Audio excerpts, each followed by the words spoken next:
Bonjour et bienvenue sur ta chaîne, bienvenue sur TDVC, ta vie doit compter.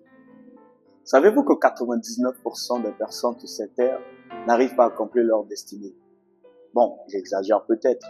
Nombreux sont ceux et celles qui voudraient effectivement briller, qui voudraient être des étoiles dans leur époque, dans leur génération, qui voudraient des lumières, des personnes qui apportent des solutions.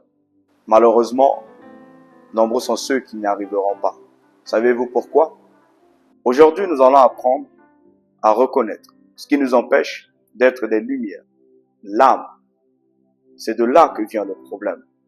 Malheureusement, tu te focalises beaucoup plus sur la partie visible de tes problèmes, alors que le plus grand combat de ta vie se trouve dans l'invisible. Vous savez, l'être humain est constitué de 3 entités: le corps, l'esprit et l'âme. L'âme, c'est le siège de tes émotions. Ton âme produit les émotions dans lesquelles tu es. La colère que tu ressens est produite au niveau de ton âme. La haine que tu as envers ton père ou ta mère est produite au niveau de ton âme. En fait, tout ce que tu ressens, toute émotion négative comme positive est produite au niveau de ton âme. Mais tu n'as pas restauré. Et lorsqu'une âme n'est pas restaurée, tu ne peux pas véritablement avancer. Tu ne peux pas. Tu vas toujours essayer de donner un visage. Tu vas toujours essayer de montrer aux gens que tu es forte, que tu n'y arrives pas. Si tu n'arrives pas à aimer, ce n'est pas normal. Si tu n'arrives pas à pardonner, ce n'est pas normal. La preuve en est, tu te sens mal. Tu n'arrives pas à dormir les nuits. Tu n'arrives même plus à manger. Lorsque tu penses à ton ami ou à ton frère qui t'a fait du tort, n'est-ce pas que dans ton cœur, tu sens comme une boule qui te déchire? N'est-ce pas que les nuits, tu te lamentes, tu es tourmenté par des pensées? N'est-ce pas que tu as des pensées de suicide? Devant les caméras, tu parais vrai. Mais lorsque s'éteignent les lumières, tu es en lambeaux. Devant les caméras, tu parais réjouissante. C'est toi qui as 1000 followers, 10 millions de followers. Mais lorsque les caméras s'éteignent, tu pleures. Tu demandes de l'aide. Tu cries.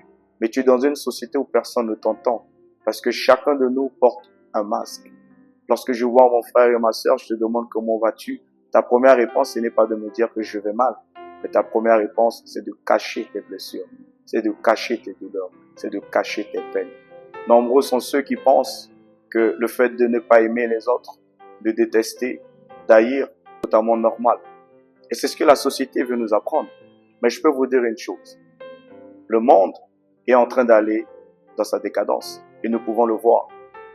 Et de plus en plus, beaucoup de personnes souffrent dans leur cœur, souffrent dans leur âme. La majorité des hommes sur la terre ignorent réellement d'où vient le problème. Le problème n'est pas localisé au niveau de ton intellect, mais le problème est localisé au niveau de ton âme. Lorsque tu veux détruire un arbre, tu ne détruis pas l'arbre au niveau des feuilles, au niveau des branches. Tu détruis la racine. C'est la raison pour laquelle, malgré tout ce que tu fais, malgré les nombreuses consultations, les médecins, les traitements auxquels tu suis, ça ne change pas ta vie. Tout simplement parce que les hommes essaient de traiter la partie visible de ce qui est invisible. Donc ton plus grand combat n'est pas de ce qui est visible. Ce n'est pas le fruit. Ton plus grand combat, c'est ce qui est caché. Et ce qui est caché s'appelle l'âme. Et c'est de lui dont tu dois te méfier. Ton âme peut être guérie. Il suffit d'aller voir le médecin. Et ici, le médecin des médecins s'appelle Jésus. Alors tu te demandes, mais pourquoi Jésus? Alors laisse-moi répondre à ta question. Jésus-Christ est le Seigneur des Seigneurs. C'est lui qui est à l'origine de la création de toutes choses. Tu vois, de la même manière qu'un véhicule tombe en panne, il va vers un mécanicien ou un spécialiste afin qu'il soit réparé. C'est la même chose. Tu tombes en panne, tu dois aller vers celui qui t'a créé, vers ton créateur. Et ton créateur, ce n'est pas les hommes.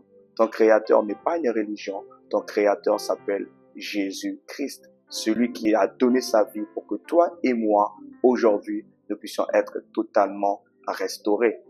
Tu as la possibilité d'être consolé. De la même manière que moi aussi, à un moment donné, je me suis tourné vers lui. Et aujourd'hui, je peux me tenir devant la caméra et te parler. Sache que c'est possible d'être guéri. Tu vois, tout commence par la prière. C'est une prière qui fait en sorte que tu invites le consolateur à rentrer dans ta vie. Alors, si tu es prêt, fais cette prière avec moi. Et je crois que lorsque tu feras cette prière, nous allons commencer ce que nous appelons le processus de guérison de ton âme. Es-tu prêt? On y va. Seigneur Jésus, rentre dans ma vie, prends le contrôle. Je ne veux plus subir ce que je subis. Je veux être libre, libre d'aimer, libre de pardonner. Je suis fatigué de haïr mon frère. Je suis fatigué de faire le mal. Je veux faire le bien autour de moi, mais je n'y arrive pas. Parce que je sens dans mon cœur, je sens dans mon âme comme une guerre. Je veux faire le bien, mais je me retrouve en train de faire le mal. Alors aujourd'hui, je t'ouvre mon cœur. Je te demande de prendre la première place. Viens toi-même diriger ma vie. Je veux sortir de cette addiction. Je veux sortir de ce problème. Je veux sortir de cette situation. Je ne veux plus être esclave. Je veux être libre. Et la liberté se trouve en toi. Voilà pourquoi ce soir, je prends la ferme résolution et la décision de t'accepter comme mon Seigneur et comme mon Sauveur. Merci de rentrer dans ma vie. Merci de me conduire. Au nom de Jésus. Amen. Ce que tu viens de faire s'appelle la prière du salut. Et donc, le processus de la guérison, de la libération de ton âme vient ainsi de commencer. La suite, dans les prochaines vidéos, abonne-toi, sois scotché, like, partage massivement, parce que je crois que tu as juste commencé le processus, mais à la fin, ta vie deviendra une merveille. Que Dieu te bénisse.